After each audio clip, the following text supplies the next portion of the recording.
번째 시간 빌라도 옳은 사람을 넘겨주다라는 제목으로 같이 말씀을 나누겠습니다. 우리는 매주일 사도신경을 고백하며 이렇게 말합니다. 본디오 빌라도에게 고난을 받으사 십자가에 못 박혀 죽으시고 라고 이야기하며 예수님의 죽음의 직접적인 주범이 바로 빌라도라는 것을 고백한다는 거죠. 그러나 성경을 막상 읽어보면 빌라도가 예수님을 정말 죽였는가에 대해서 의문을 품게 됩니다.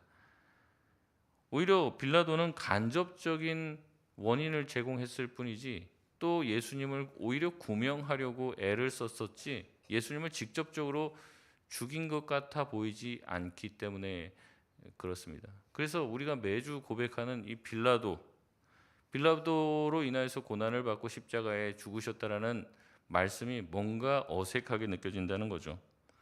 오히려 어제 봤던 가룟 유다가 오히려 예수님의 죽음에 직접적으로 관여한 인물이 아닙니까?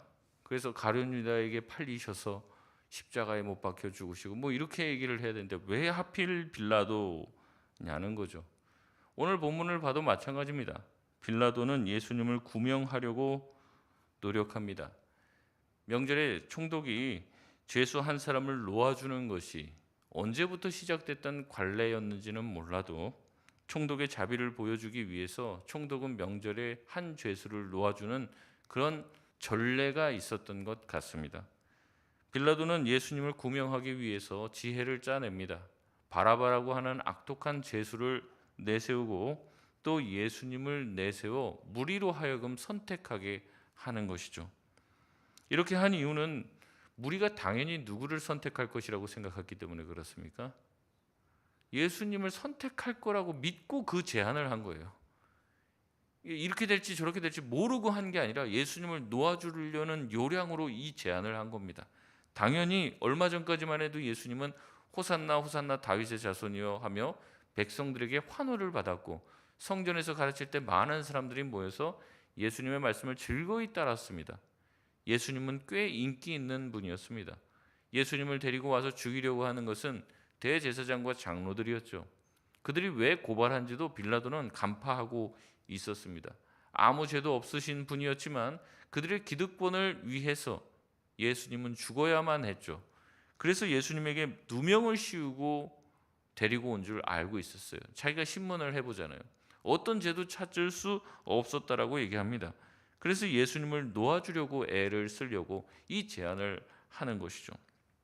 게다가 19절 말씀에 보면 빌라도의 아내가 등장합니다. 빌라도의 아내는 사람을 보내 자신의 남편에게 예수님을 죽이지 말라고 요청합니다. 이 부분은 마태복음에만 등장하는 내용인데요. 빌라도의 아내가 지난밤 꿈에서 예수님 때문에 몹시 괴로워하며 악몽을 꾸었다는 거죠. 그러니까 예수님 건드리지 말라는 거예요. 빌라도는 이 얘기도 좋게 생각했습니다. 왜냐하면 자기 자신도 예수님을 죽일 생각이 없었기 때문에 그렇습니다. 23절을 보면 빌라도는 무리에게 말합니다. 예수가 무슨 일을 했길래 너희가 이러느냐라고 얘기합니다. 자기가 보니까 예수님이 뭐 잘못한 게 없다는 거죠. 근데 뭐가 얼마나 뭐 대단한 잘못을 했길래 이 사람을 잔인하게 십자가에 죽이라고 요청하냐는 것입니다. 그러나 빌라도의 노력과 상관없이 점점 분위기는 험악해집니다. 곧 폭동이라도 일어날 기세죠. 그래서 빌라도는 막판에 손을 씻고 이야기합니다. 나는 이 사람의 죄에 대해서 아무 상관이 없다. 나는 무죄하다. 너희가 그 죄에 대한 대가를 받으라고 이야기합니다. 여러분 여기까지 살펴만 봐도 빌라도는 예수님 쪽입니까? 아니면은 악한 무리들 쪽입니까?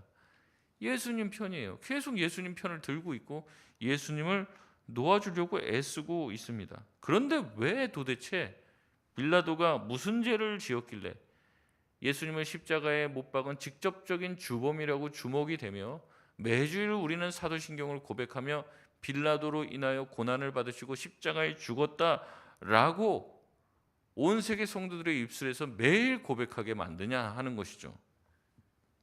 여러분 이 사실을 우리가 확인하기 위해서는 좀 배경을 알 필요가 있습니다. 빌라도는 로마 정부에 의해서 파견된 유대와 사마리아 지역의 총독이었습니다. 공무원이죠. 당시 팔레스타인 지역은 세 권력으로 이렇게 균형이 맞춰져 있었는데, 먼저는 빌라도와 같은 로마의 총독, 그리고 그 지역을 다스리는 분봉 왕이 있었습니다. 그리고 또 한 세력은 종교 세력이죠. 이 대제사장을 위시한 종교 세력이 이 적절한 균형을 맞추고 있었습니다. 물론 이제 최후의 어떤 결정을 내릴 때는 로마의 총독에게 조금 더 무게감이 실려 있었지만, 이 세 세력이 정확하게 균형을 잡고 있었던 거예요. 그래서 여러분, 예수님의 재판 과정을 보면은 처음에는 대제사장 그룹이 예수님을 끌고 와서 안나스와 가야바에게 보냅니다. 왔다 갔다 왔다 갔다 이렇게 세 번의 재판을 받습니다. 그래서 나중에는 이제 사내들인 공회까지 끌려갔다가 그 다음에 어디로 가요? 빌라도에게 갑니다. 근데 빌라도가 보니까는 죄가 없어요. 그 뭐 빌라도도 죄를 찾을 수가 없고, 그래서 어디로 보냅니까? 헤롯에게 보냅니다. 헤롯 왕에게. 그래서 헤롯 왕에게 무슨 문제가 있는지 찾아봐라. 헤롯 왕도 이제 궁금했던 거죠. 예수에 대한 소문을 들었기 때문에. 그래서 헤롯 왕도 한번 살펴보니까 좀 약간 정신이 나간 것 같기는 한데 죽을 죄는 아니거든요. 그러니까 다시 빌라도에게 보냅니다. 이 세 세력이 균형을 맞추고 있었기 때문에 어떤 한쪽의 편만 들고 한쪽의 해답을 요구하지 않고 이렇게 돌리는 거예요. 그래서 다시 빌라도로 오게 되는 거죠. 특별히 이 빌라도에 대한 기록은 다른 곳에 많이 기록되어 있지 않습니다.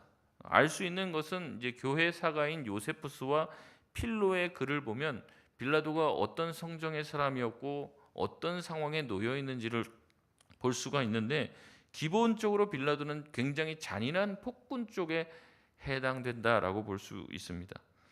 부임할 때부터 빌라도는 말이 많았는데요. 왜냐하면 이 유대 민족의 특징을 잘 이해하지 못하고, 자기가 로마에서부터 파견을 받았잖아요. 그러니까 이제 황제에게 잘 보이려고 애를 씁니다. 근데 이것 때문에 계속해서 유대 민족과 트러블이 있습니다. 부임할 때부터 황제에게 잘 보이려고 황제의 형상이 새겨진 큰 문장을 들고 예루살렘에 입성을 하는 거예요. 근데 이제 유대인들이 제일 싫어하는 게 뭐예요? 그런 이제 소위 우상단지라고 그러죠.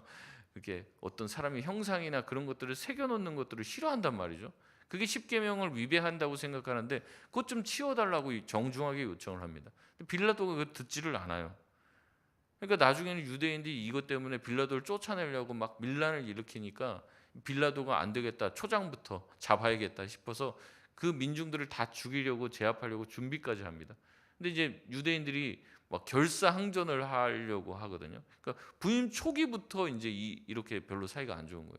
다 죽이려고 하다가 이제 옆에서 만류를 합니다. 처음 오자마자 막 그 식민지 사람들 다 도륙하고 그러면 안 된다. 큰 문제가 될 수 있다. 그래서 한바탕 소동이 벌어지고 이제 다시 소강 상태에 접어들게 되죠. 그리고 한 발짝 물러났습니다. 빌라도는 또 이제 수로를 건설하는 일을 했는데요. 이제 뭐 그림으로 보여주면 좋은데 이렇게 아치형으로 생겨서 멀리서부터 수도를 끌어오는 이제 수로관, 수로교를 이제 건설을 했는데 돈이 많이 들었습니다. 그러니까 돈이 없으니까 어떻게 돈을 충당했냐면 성전의 기물들을 몰래 빼와요. 그래서 그걸 팔아갖고 수로교 공사하는데 이제 씁니다. 이제 나중에 이게 이제 다 드러나게 된 거죠. 그러니까 성전 기물을 빼갖고 그거 가지고 다리를 만들었다고 하니까 이제 사람들이 난리가 난 거예요. 그러니까 어떻게 하냐가, 빌라도가 이번에만큼은 이제 자기가 물러설 수 없죠. 자기 부하들을 백성들 중에 하나로 위장시켜서 이제 민중 사이에 집어넣습니다. 그러면서 민중과 이 로마 군병들이 이제 대립하는 양상을 보이게 만들어서 막 사람들을 막 부추겨 갖고 그 안에서 막 소리 지르게 하는 거예요. 막 빌라도 꺼져라 막 이렇게 자기 부하들이 이제 그렇게 하는 거예요. 그러니까 막 선동이 된 거죠. 그래서 이제 로마 병사들과 같이 붙어서 그때 수많은 사람들이 학살을 당했습니다. 이제 성경에 보면 누가복음 13장 우리가 큐티 말씀하다가도 요 얘기가 있어요. 빌라도가 갈릴리 사람들의 재물에 피를 섞은 일로 인해서 이제 예수님께 질문하는 장면이 있는데, 아마 이때 이 사건을 가리켜 말한 것으로 보통 추정하면서 이제 신학자들이 이야기를 합니다. 또 한 가지 사건이 있는데 황제의 방패가 있는데 거기에 또 황제의 이제 문양이 들어가 있어요. 황제의 형상이 그려져 있어요. 이거를 굳이 예루살렘에 둔 거예요. 그래서 계속 고집을 부립니다. 왜냐하면 황제에게 잘 보이려고 이렇게 합니다.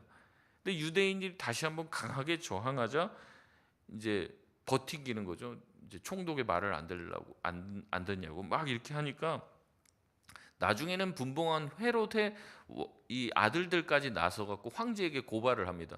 총독이 너무 이 유대인들을 이해를 못하고 자꾸 자기 그 주장만 한다. 그래서 이런 세력의 조화를 자꾸 깨려고 한다라고 하는 거죠. 황제는 이 얘기를 듣고 굉장히 화를 냅니다.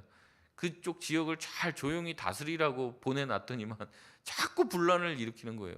그러니까 불러갖고 빌라도가 엄청나게 꾸지람을 들었어요. 이때 한 번만 더 이런 식으로 문제를 일으키면 너는 이제 그 총독전에서 쫓겨나는 것은 물론이고 나중에 사형을 당하거나 아니면 유배를 당할 수도 있다라는 그런 강한 질책을 받게 됩니다. 그러니까 빌라도가 황제한테 잘 보이려다가 오히려 황제에게 미움을 받게 되는 거죠. 그래서 이제 사면초가의 상황. 지금 빌라도의 상황이 그예요. 한 번만 더 문제를 일으키면 어떻게 되는 거예요? 자기는 총독의 자리에서 쫓겨나거나 유배를 가서 죽을 수도 있는 상황입니다. 여러분 그것을 우선 이해하고 빌라도의 어떤 상황과 결정을 보셔야 하는 거예요. 빌라도는 총독으로서 입시가 굉장히 좁아진 상태였습니다. 더 이상 백성들을 자극하거나 한 번만 더 밀란과 소요가 발생하게 되면은 빌라도는 파면 내지는 유배가 될 수도 있는 처지였습니다. 그렇기 때문에 그는 백성들의 반응에 대해서 민감해질 수밖에 없는 그런 상황에 이 예수 그리스도에 대한 문제가 지금 도래한 거예요. 게다가 요한복음에서 백성들은 빌라도의 약점을 정확하게 알고 공략을 합니다. 그 상황을 빌라도만 아는 게 아니라 백성들에게 그 소문이 파다한 거예요. 요한복음 19장 12절 말씀에 보면 이렇게 말합니다. 이러므로 빌라도가 예수를 놓으려고 힘썼으나 유대인들이 소리질러 이르되 이 사람을 놓으면 가이사의 충신이 아니니이다. 무릇 자기를 왕이라 하는 자는 가이사를 반역하는 것이니이다. 그러니까 사람들이 무슨 얘기를 하는 겁니까? 유대인들이 너 지금 예수를 놓아주면은 자신들이 가이사 황제에게 어떻게 한다는 거예요? 고발하겠다는 거죠. 그러면 이것 때문에 분명히 문제가 될 거라는 거예요. 앞서 말했듯 빌라도는 예수님을 놓아주기 위해서 애썼습니다. 하지만 혹시라도 예수님을 놓아줬다가 이 백성들이 들고 일어나서 밀란을 일으키고 황제에게 투서를 보내는 일이라도 생기면 황제의 귀에 이 일이라도 들어가게 되는 날에는 자신은 무사할 수가 없었던 거죠. 그래서 결국 빌라도는 무릎 꿇습니다. 예수님을 잡아 죽이라는 십자가에 못 박으라는 무리의 요구를 거절할 수 없어 예수님을 십자가에 못 박도록 내어줍니다. 아직도 빌라도가 어쩔 수 없이 이런 결정을 내릴 수밖에 없었구나 싶으며 더 빌라도에 대해서 공감하게 되셨는지 모르겠어요. 상황을 들으니까 빌라도도 어쩔 수 없었구나. 그러나 빌라도는 예수님의 생사여탈권을 결정할 수 있는 자리에 있는 재판관이었습니다. 빌라도 본인도 얘기합니다. 요한복음 19장 10절에 빌라도가 이르되 내게 말하지 아니하느냐 내가 너를 놓을 권한도 있고 십자가에 못 박을 권한도 있는 줄 알지 못하느냐. 빌라도가 말하는 거예요. 자기에게 무슨 권한이 있다고요? 놓을 권한도 있고 너를 십자가에 못 박을 권한도 빌라도 자신에게 있다고 자기 입으로 얘기합니다.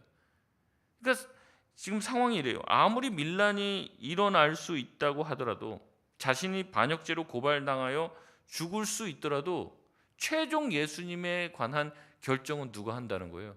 빌라도 자신에게 있다는 거죠. 빌라도는 공평과 정의대로 법률대로 원칙대로 재판해야 될 책임이 있는 재판관이자 총독이었습니다. 그러나 빌라도는 예수님에게 어떠한 죄도 찾을 수 없음에도 불구하고 유죄의 판결을 내립니다. 예수님을 놓아주려고 한 이유도 그것이죠. 아무 죄도 없는 사람을 죽이는 것이 재판장으로서 잘못된 일이라는 것을 알고 있기 때문에 놓아주려고 해요. 근데 놓아주지 않았습니다. 왜 놓아주지 않았어요? 결국 자기의 안위 때문에 예수님을 놓아주지 않은 겁니다. 재판장으로서 무죄인 사람을 유죄로 바꾼 거예요. 빌라도는 자신의 총독이라는 자리를 예수님의 목숨보다 더 소중하게 생각했습니다. 자기의 기득권을 잃지 않기 위해서 판결을 바꿔버리는 거죠. 아내가 만류했습니다. 자신의 양심이 말해요. 예수님은 무죄라고. 그러나 그 이야기들 다 모른 척했습니다. 왜 그래요? 자기가 총독이라는 자리를 지키기 위해서.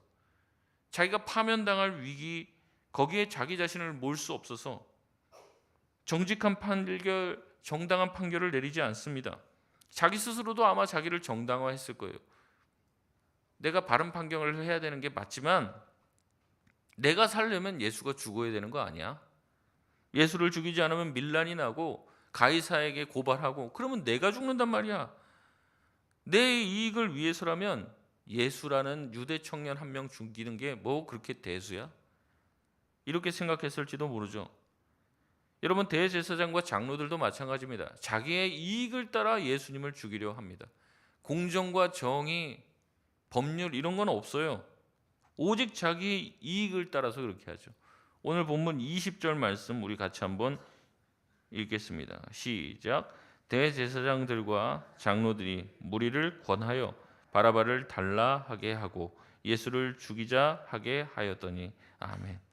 거기에 무리를 권하여라고 하는 부분에 밑줄을 그어 보십시오. 빌라도가 예수를 놓아줄까 바라바를 놓아줄까 하자 백성들 사이에 약간의 술렁임이 있습니다. 그래서 빌라도가 두 번을 물어봐요. 앞에 먼저 한번 물어보고 대답을 안 한단 말이죠. 그래서 한 번 더 물어봅니다. 그 사이에 어떤 작업이 있냐면 대제사장과 장로들이 무리를 어떻게 해요? 권한다는 거죠. 어떻게 권해요? 바라바를 놔달라고 말하라고 권합니다. 아마도 예수님이 신성 모독자라고 막 얘기했어요. 왜냐하면 예수님이 앞에 등장했을 때 사람들 많이 놀랐을 겁니다. 왜냐하면 대부분의 사람들은 예수님이 죄인인지도 몰라요 지금.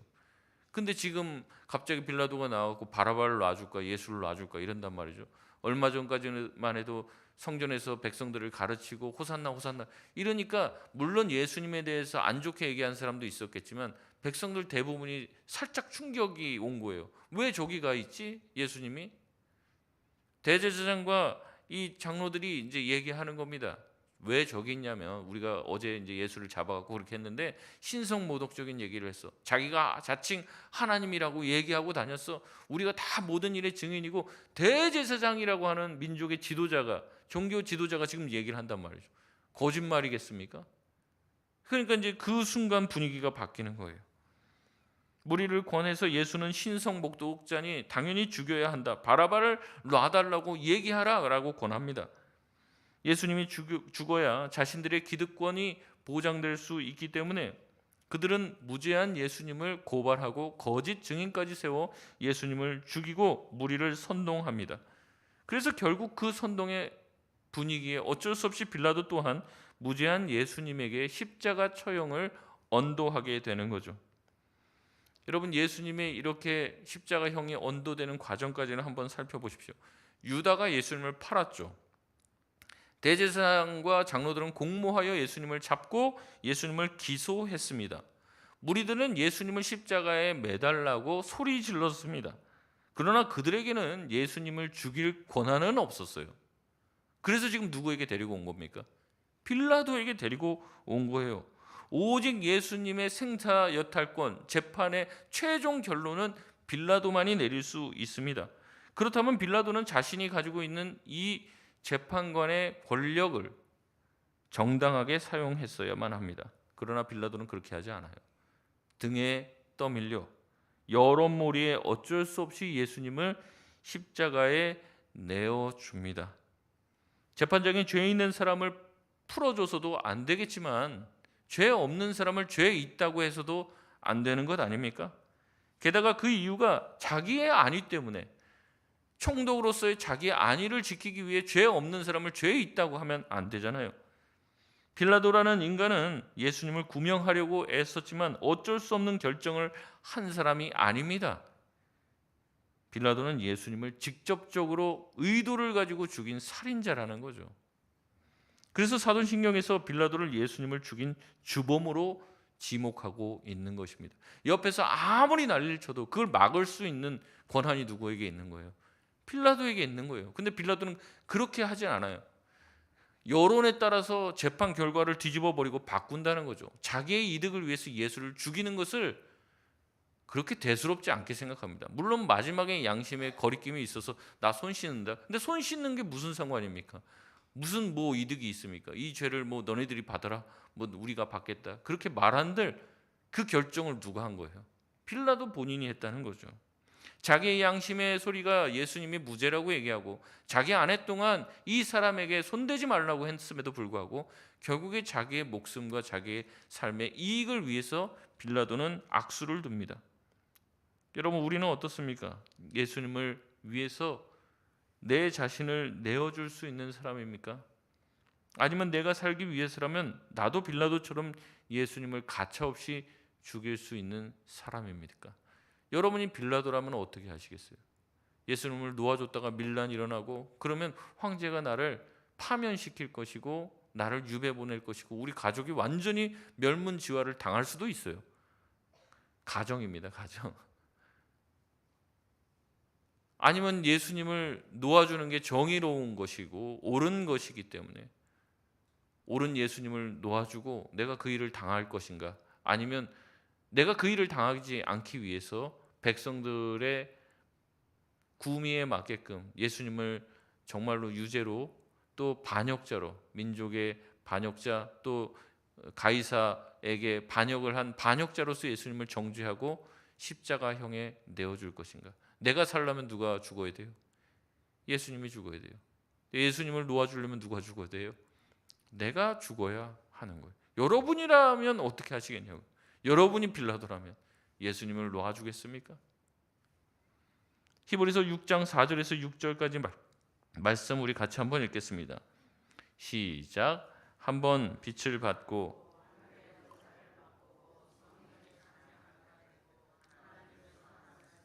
내세의 능력을 맛보고도 다시 새롭게 하여 회개하게 할 수 없나니 이는 그들이 하나님의 아들을 다시 십자가에 못 박아 드러내놓고 욕되게 함이라. 아멘. 여러분, 예수님 한 번 죽은 것으로 충분하지 않은가요? 그런데도 우리는 아무 의식이 없이 죄를 짓고 예수님을 다시 한 번 십자가에 못 박으려고 하지는 않습니까? 쉽게 죄를 짓고도 용서 구하면 되지, 다시 예수님 십자가에 죽으시면 되지 라고 쉽게 생각하지 않냐는 거죠. 내 이익을 위해서라면, 나 자신을 위해서라면 적당히 죄 짓고 적당히 타협도 하고, 그렇게 안 하면 밀란이 일어나고 그렇게 안 하면 총독의 지위도 잃을 수밖에 없으니까 죄 없는 예수라도 다시 죽일 수 있는 빌라도가 아니냐는 거예요. 여러분이 빌라도라면 정말 예수님을 풀어주시겠습니까? 그 후과를 감당하시겠습니까? 아니면 빌라도와 같은 길을 걷겠습니까? 나 살자고 무죄한 예수님을 죽이겠냐는 거예요. 예수 믿어서 복받고 건강해지고 죽어서도 천국 간다. 여러분, 이거 싫어할 사람이 어디 있습니까? 예수 믿고 부자 되고 건강해지고 자식들도 다 잘 되고 죽어서도 천국 간다는 이 생과 내 생에 복이 주어진다는데 이거 싫어할 사람이 어디 있겠냐는 거예요. 그런데 예수님을 따른다면 예수님 때문에 고난도 받고 예수님 때문에 손해도 봐야 되고 내 시간 내 물질 다 내어줘야 한다면 누가 예수님을 따르겠습니까? 여러분, 우리는 정말 예수님을 따르고 있습니까? 예수님을 이용하고만 있습니까? 여러분, 빌라도는 철저히 예수님을 이용한 거예요. 자기의 지위를 유지하기 위해서, 내 삶을 영위하기 위해서 예수님을 이용했지, 내가 드린 게 뭐가 있냐는 거예요. 예수님을 위해서. 그러니까 빌라도의 이름이 이 사도신경에 박혀 있는 거예요. 근데 우리가 빌라도 욕만 할 게 아니죠. 우리가 그 자리에 가면 정말 그렇게 할 수 있습니까? 그 결정할 수 있습니까? 옳게, 바르게? 빌라도의 죄는 무엇입니까? 생각하지 않은 죄예요. 정말로 자기가 이것이 정말 옳다면 그 후에 뭐가 후과가 따르더라도 내가 정말 옳은 재판장으로서 바르게 행사를 했어야 되는 거죠. 근데 그게 아니에요. 아무 생각도 하지 않습니다. 오직 생각하는 건 뭐예요? 본능밖에 없어요. 본능. 살고자 하는 본능. 그래서 예수님을 죽인 것입니다. 우리 자신은 어떻습니까? 예수님을 따르는 자입니까? 예수님을 이용하는 자입니까? 십자가는 그런 거예요. 고난주간은 그런 것입니다. 십자가는 목게나 걸고 다니는 장식품이 아닙니다. 우리가 십자가를 보면서 내가 죽겠다는 거죠. 내가 죽지 않으면 예수님이 죽어야 돼요. 내가 죽지 않으면. 죽을 각오가 아니면은 예수님을 놓아줄 수 없습니다. 예수님께서 나를 위해서 죽으셨으니 이제 주님 내려오세요. 내가 달려 있겠습니까? 우리가 그렇게 말해야 돼요. 왜 주님이 나를 위해서 죽으십니까? 내가 죄를 졌는데 왜 무죄한 예수님이 십자가에 못 박혀 있냐고요. 거기 달려야 될 사람은 누구예요? 나잖아요, 나. 근데 예수님이 거기 달려 있어요. 근데 여전히 우리는 우리의 것을 포기할 수 없어서 예수님 거기 다시 한번 달리라고, 예수님을 살리기 위해서는 내가 죽어야 되니까. 내가 죽기는 싫거든요. 그러니까 예수님이 그 십자가에서 내려올 수가 없는 거죠. 빌라도는 예수님을 살리기 위해서 자기의 것을 포기할 수는 없었습니다. 살려보려고 노력은 해요. 애를 써요. 여러분, 우리도 그렇지 않습니까? 애는 쓴다고요. 근데 끝에 가면 안 돼요. 왜냐? 내 거를 포기해야 되거든요. 내 목숨을 걸어야 되거든요. 예수님을 놓아주려고 한다면. 그래서 결국 어떻습니까? 예수님을 죽이는 거예요. 그 길만이 자기가 살 길이기 때문에. 말씀을 맺겠습니다. 빌라도는 예수님의 죽음을 막을 수 있었습니다. 자기 입술로 얘기해요. 내가 너를 놓아줄 권한도 있고 내가 너를 십자가에 죽일 수 있는 권한도 나에게 있다. 본인이 알고 있다고요. 그러나 이 판단은 법률에 따라서도 아닙니다. 정직한 원칙을 따라서도 아닙니다. 오로지 기준은 자기 이득이에요.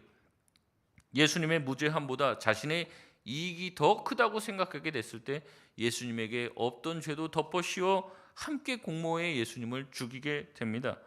자기의 유익이 바로 예수님을 죽인 것이죠. 물론 예수님을 놓아주려고 한 노력은 가상합니다. 그러나 그것 또한 양심의 가책을 덜어보려고 했던 요량에 불과해요. 우리가 주님을 위해서 나도 산다고 했는데요.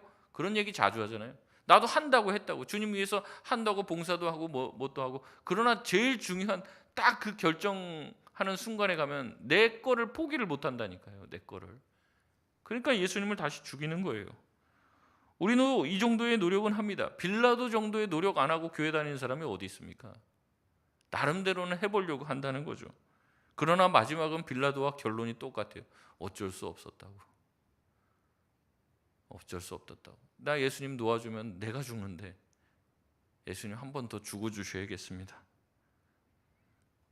다시 우리를 위해서, 우리를 살리기 위해서 예수님은 십자가에 오르는 것을 마다하지 않으실 분이시죠.